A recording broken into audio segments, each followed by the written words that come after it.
Recovery is stupendous. Achievable. Hope. Freedom. Freedom. Empowering. It's unique to everyone. It's a journey, not a destination. Getting a new lease on life.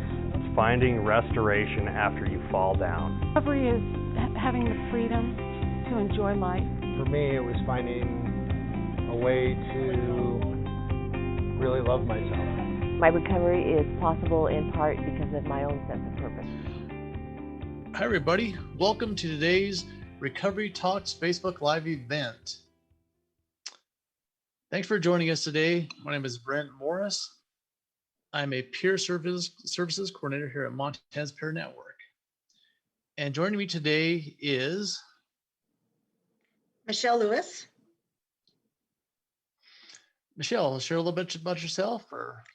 Yeah, I'm a member of MPN. I am a certified behavioral health peer support specialist, and I am a co-owner of Wellness and Recovery Consultants. And I'm grateful to be here today with you today, Brent. Thank you. Okay, the topic we'll go over today is in our recovery journey, living with cross disabilities. Before we go into depth into this topic though, let's do some announcements for Montana's Peer Network. So one event coming up is a Peer Support 101 follow-up webinar on March 23rd at 6 p.m. This event supports those folks that have completed the Peer Support 101 training and dealing with some of the barriers and obstacles in certification and looking at their utilizing their career as peer supporters in Montana.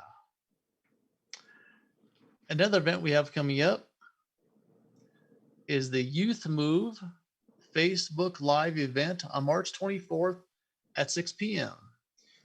This event will look at the youth move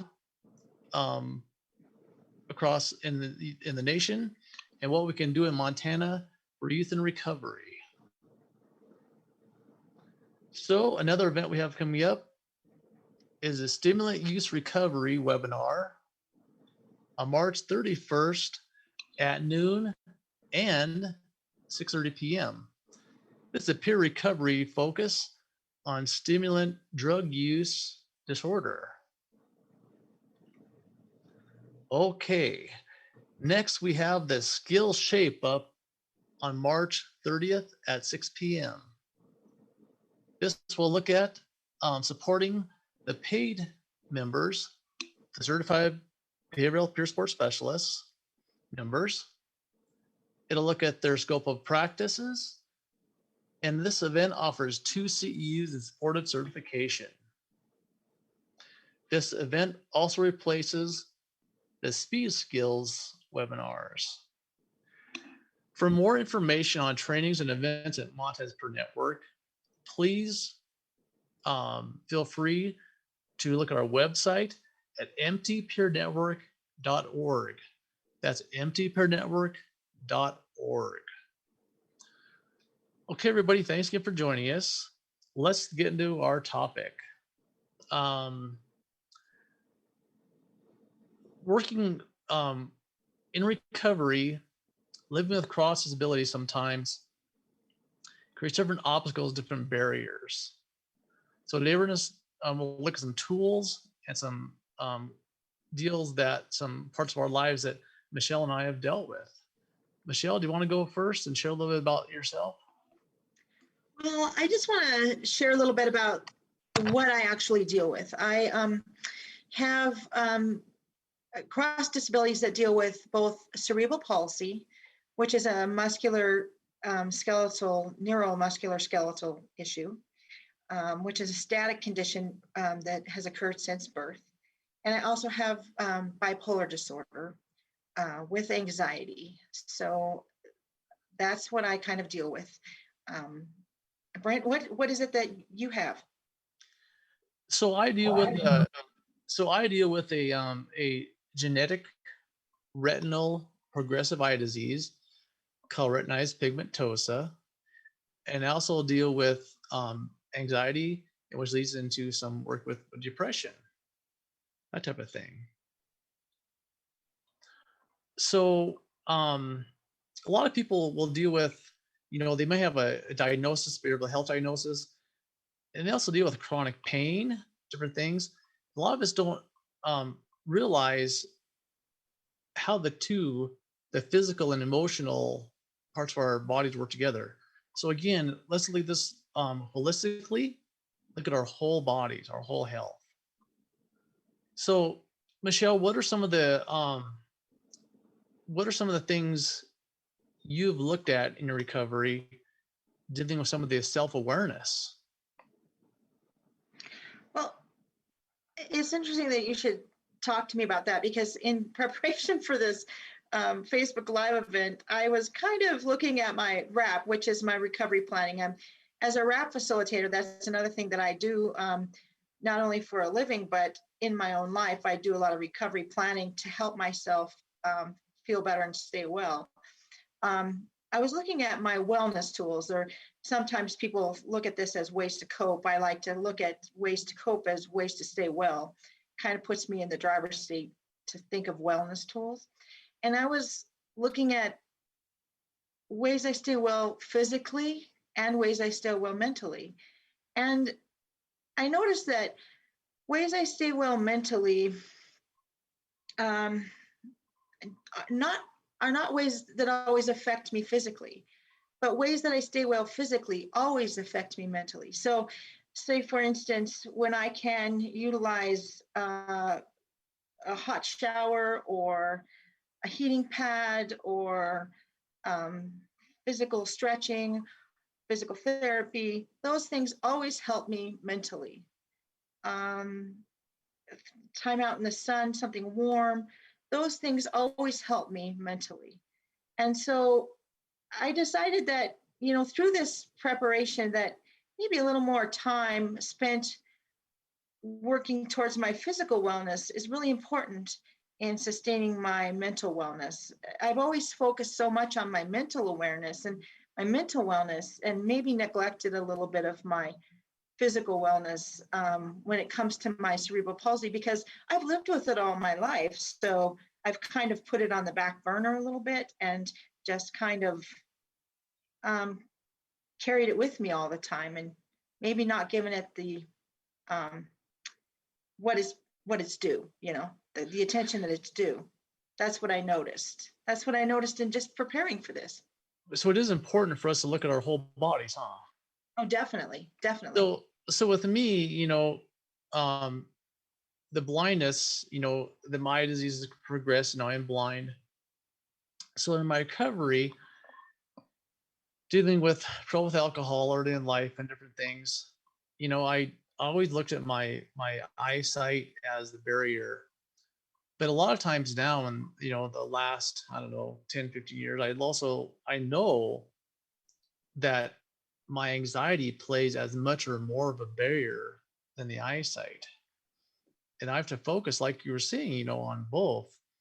And whether it's, the fresh air, the sun, lifting weights for me, different things, prayer, all these dynamic pieces work in recovery. And I went through a struggle a lot of time in my life with my determination with myself to not give up, and there were thoughts of suicide and different things. So, understanding and seeing my whole self has really empowered me. And part of the field of work I'm in, and a lot of meeting new people daily, different events, different things.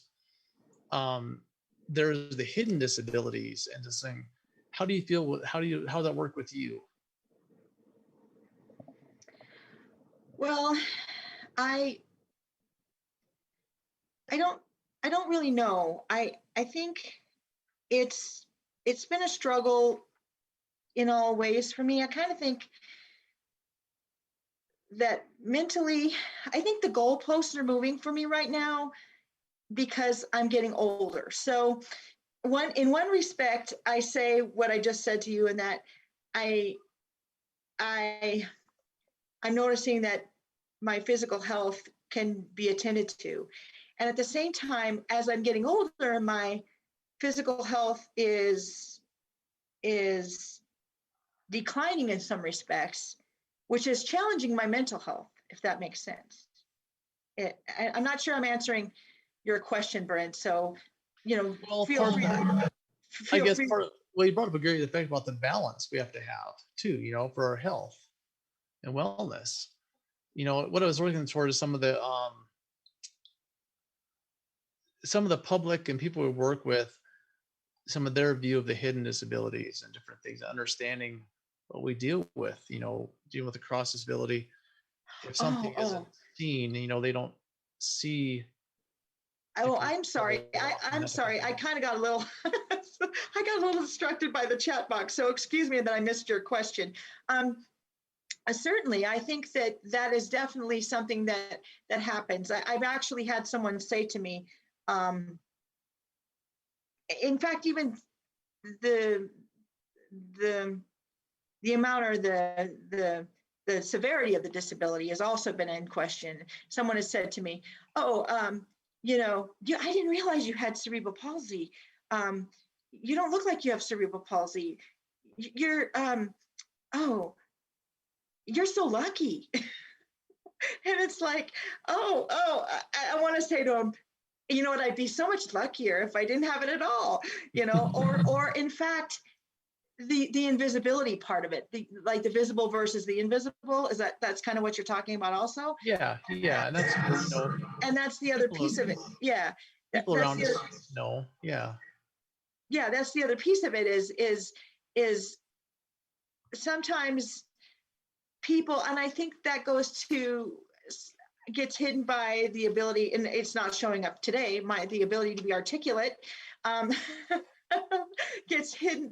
The hidden disability gets couched in there, and people don't see that, and they don't know how to accommodate that. And I think that really goes to people who maybe not have other disabilities, because it's easy to see me and they want to open a door. They want to open a door to see, they see my physical disability and they automatically will open a door for me, but they don't necessarily see my fear or my anxiety or my panic that's going on inside, Yeah.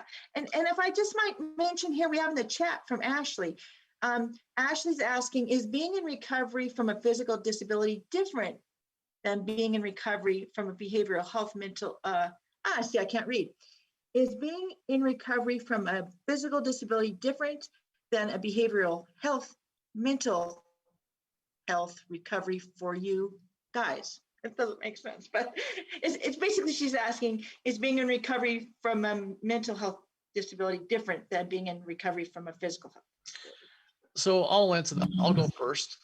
So for me, no, I look at it's my whole health, my holistic health, and I have to, my blindness is hidden unless I have the cane in my hand or something. People see me struggling to, feel my way around. But then so that awareness of the public is an issue I deal with, the anxiety and the fear, different things.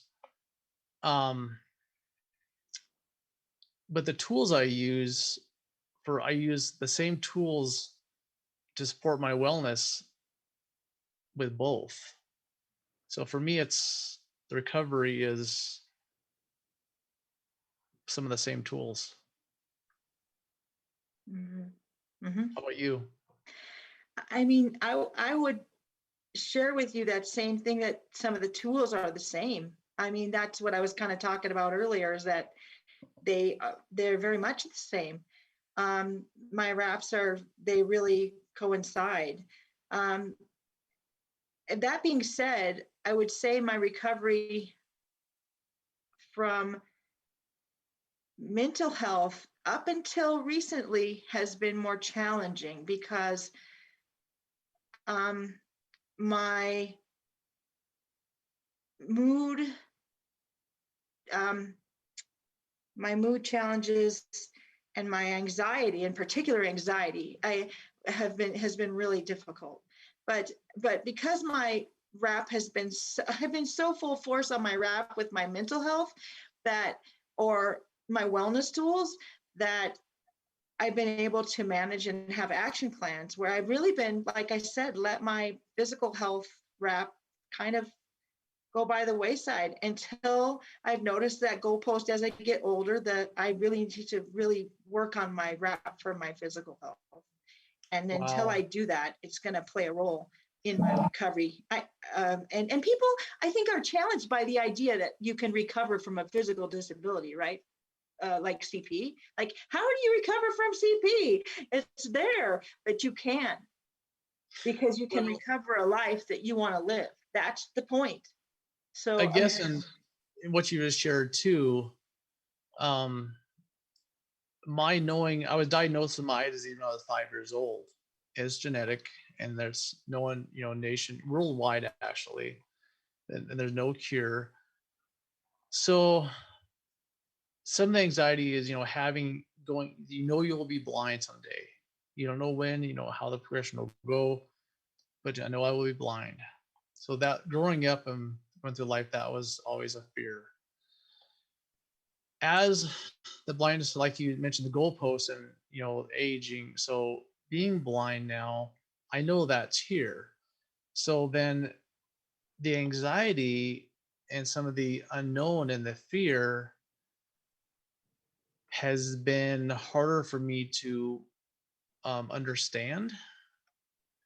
So in dealing with the both disabilities, like you said in your life too, kind of shifting now to where I'm looking at the mental as learning more about it to with the barriers, because I the blindness is here, is not going away, so I know that's there.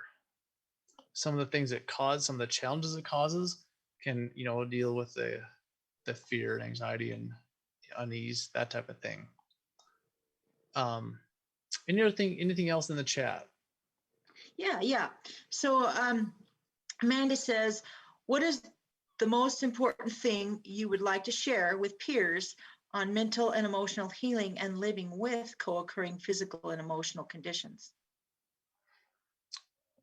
So my part of it is for us to look at our whole health. And it's very very important to have the balance in our lives, um the physical, the emotional, the spiritual, along with the social, um and the economical, everything, the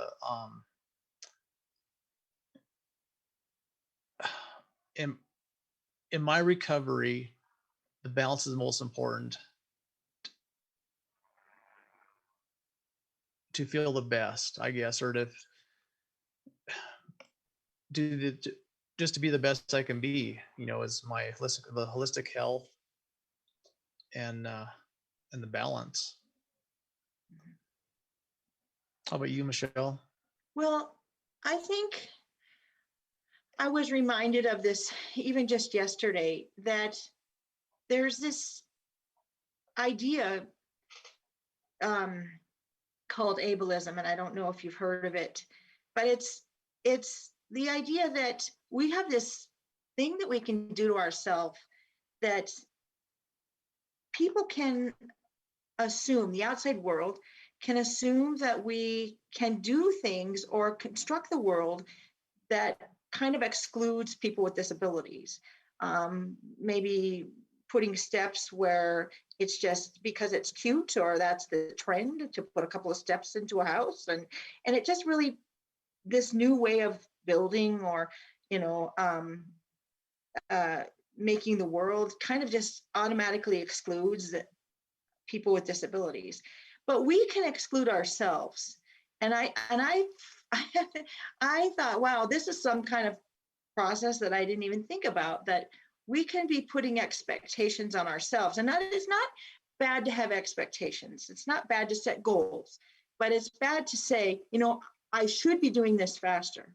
I should be getting this done. I should be doing this like someone else. Just always kind of putting expectations on ourselves that maybe might be beyond what I can do at the moment. And and saying that what I can do isn't good enough. Like never saying that I'm good enough.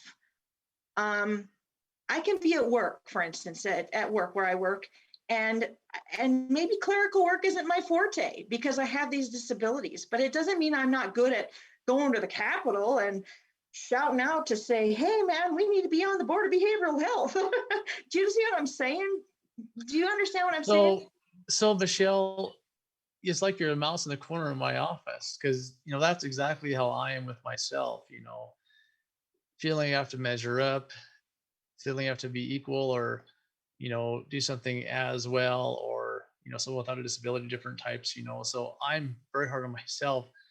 It's like you knew about me personally. And that's part of my too. Part of my recovery is being able to I say forgive myself. I call myself, I tell myself I'm failing.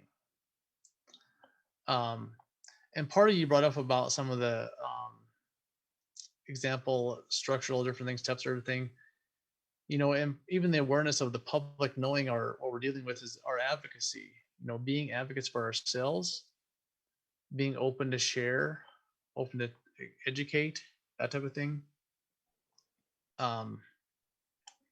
In my recovery story, people will see, this guy walks in with a sighted guide or has a cane, low vision blind cane, so he's blind, and then they'll tell different things, and they're shocked, different things about my struggle with alcohol in the past and different things, mental health, and so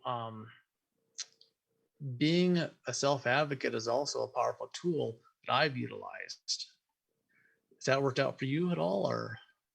Yeah, it's interesting that you would bring that up, Brent, because in the chat we have Jennifer who has said, if you have a cross disability and providers want to just focus on one area, how do you engage providers to collaborate? And it's just something you just said. You tell your providers that you have struggled with alcohol in the past, or you've struggled, that you tell your providers, you bring that into the conversation by advocating for yourself and doing that.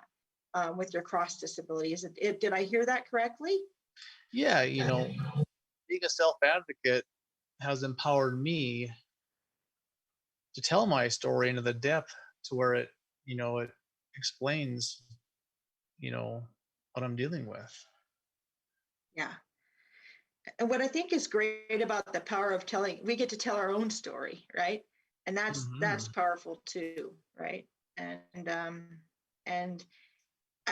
I think I'm just trying to think about Jennifer's question, and I don't know, trying to get doctors to sit at the table together or talk to each other to collaborate on much is, everybody's turf war. So I'm not sure that I've needed them to, because I don't have a lot of providers that provide specifically for my cerebral palsy. I have a neurologist that sees me from time to time.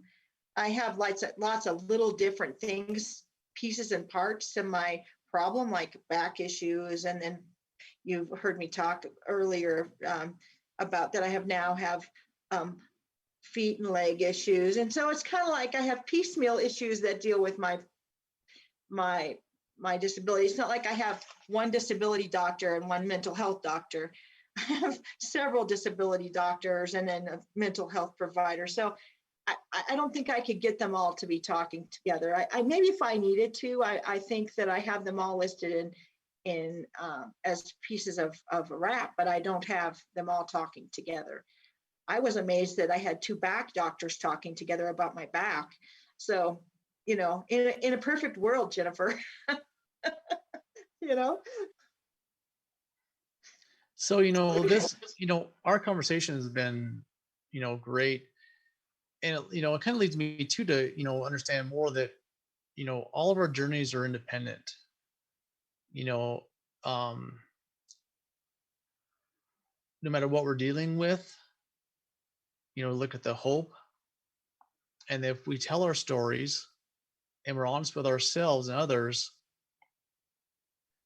the recovery will move forward, Yeah. And there will be those days when we hit the bumps and obstacles and barriers. But that's okay, you know. It'll work out, and then we can use the tools we have in our box to utilize that situation. Yeah, Brent, we have another question in the chat. Do we have a little bit more time? I'm not sure actually. Go ahead. Yeah, it looks like we do. I think we do. So let's see. This one comes from Amanda. It says, do you see moving through life as a transformational experience that is an ongoing journey of adapting and redirecting to find new ways of coping to maintain an attitude that promotes health and healing? I do, yes. Life is changing daily, you know, like, so for example, my eye disease has been progressively getting worse with age. But then in daily events, situations will challenge me, that type of thing. Different technologies change with accommodations, different things with my, a bad day with anxiety and worry, some days of depression, not wanting to even get out of bed. So in working my recovery, it is a transformation daily and coping and different tools. And I don't know if I answered that right, but that's part of, it is an ongoing, ongoing move in my recovery. Well, it makes sense to me what you said, Brent, and I think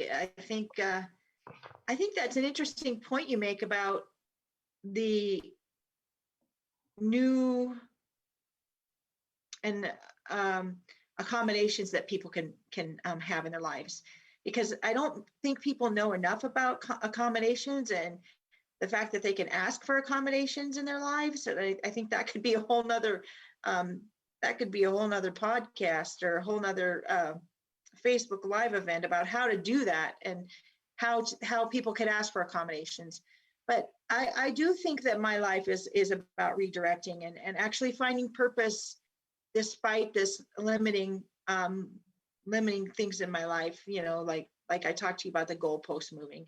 I'm in the process, Amanda. I'm in the process of doing that very thing, finding new things in my life to make meaning and purpose out of my life, despite the physical limitations I have found myself in at the moment.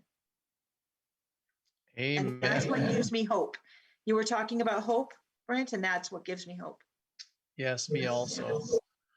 You mentioned the word purpose, and the purpose is I have to have purpose in what I'm doing. I have to know the purpose and feel the purpose for me to move that direction, with faith. Mm-hmm. So what are some other examples that you've you worked with peers, other people with other disabilities? Some of the chronic pain, dealing with maybe people with injuries from auto accidents, spinal cord injury, that type of thing. Also dealing with substance use disorders and mental health. What are some other things you've worked with some of the peers? A lot of the peers that we work with and that I've worked with are people that are on the mental health waiver. So they're people who have a combination of mental health diagnosis, but they also have some physical health issues as well. And so a lot of that discussion is finding purpose, finding meaning, and also understanding that some of those very things that we consider might feel like tools for aged, maybe tools for wellness rather than that, And so we talk about how those things help us stay in the community and stay well and able to do what we want to do with our lives. And so if you don't mind, we'll go to the chat here, and it's from Ashley. What message would you give someone just starting their journey with your shared lived experience?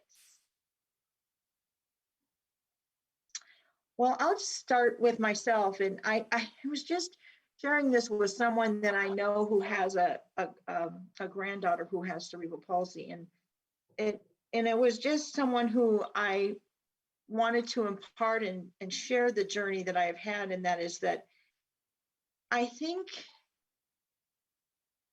one of the things that my parents, I love them dearly, they did for me so well was to let me live a life like everyone else. One of the things they didn't let me know was that when I was 35, my life would start to change with lots of different things of chronic pain and arthritis and limitations of movement and things like that. And so what can I do for myself and in my life when I'm younger to help prevent myself from experiencing such a change so early and so differently? And of course, I went to the Shriners Hospital till I was 17. And they wanted me to do stretching exercises. And I was like, oh, I'm fine. I have a mild case. I'm lucky. I don't need to do this. But I'd want to ask them what their dreams are. I'd want to ask them what their plans are for their life. What would you love to do with your life? And how would you want to get there?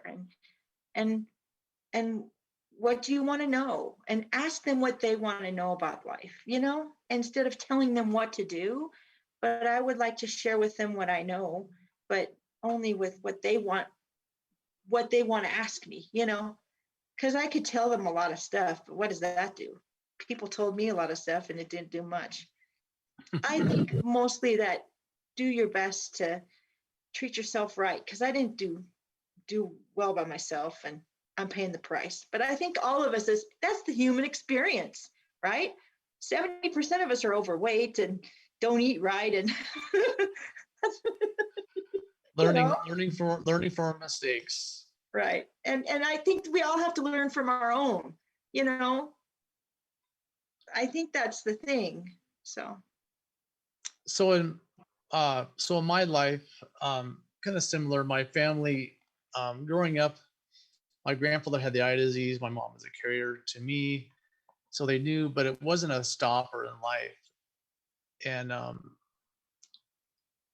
the only thing I wish is that I had not been given the opportunity to train beforehand for any braille or any different skills. Montana doesn't offer a lot of things. After the fact, I found out a lot of things in other states that are to help educate and prepare for the blindness. And early in my teen years and stuff, I really struggled with the mental health and the fear, the unknown, and depression, and that led then to the use of alcohol. So I do, I want to share this, is that, like kind of she said too, as Michelle was saying, that early in life, to work with ourselves, if we know the diagnosis, to work the physical disability, to do our best to prepare or be aware of the tools we have. But then also that to have a hope, there's nothing that can stop us if we don't let it. We allow the barriers and the obstacles to get in our way. We can go over, around, and through them if we want, but we have to empower ourselves to do this. So I guess that's part of my sharing my own story, is just the hope. One last thing too, or one other thing I'd like to say about that is that, and I even tried, to share this with our daughter, and I think she uses this, is that the power of recovery planning is amazing. So you can use this with any part of your life. It doesn't have to be about mental health or, just physical health. It can be any kind of goal that you have in your life. The power of you planning your own life and your tools and your wellness action planning is it's amazing if you do it. And when I've taken the time to set myself down and actually set that goal and, take the action steps to do it, it's amazing. And I think that, we've talked a lot about our physical health here, and you've touched on hope, and you've touched on, empowering ourselves. But recovery planning can be so powerful to any facet of our life that I just can't say enough about it. Yes. The purpose and goals, and knowing that we are individuals, in the advocacy, that type of thing is just, it's empowering to utilize those tools in our recovery and to be healthier. Yeah, one of the most empowering thing I've done this last week is go to the Capitol and advocate for the peer support specialists to have a seat on the Board of Behavioral Health. And you walk away from that and go, that was scary, but it was well worth it. I don't know how it's going to all turn out, but I did what I could do about it. So. But even the role you played as an advocate was empowering. Mm-hmm. Nice. Okay. Anything else in the chat? It looks like that is it for now. How much time do we have? So now it looks like we're ready to, am I getting a signal to wrap up? Yeah, so I'm getting a signal to wrap up there, Brent. Okay. So thank everybody for joining us today for Recovery Talks Live, the event, Montana's Peer Network. Please visit our website at mtpeernetwork.org for future trainings, Facebook Live events, so forth, things like this. Thank you for coming today. Recovery works and recovery is possible. Recovery works and recovery is possible. Recovery works. Recovery is possible. Recovery is possible. Recovery works and recovery is possible. Recovery works. And recovery is possible. Recovery works and recovery is possible. Recovery is possible.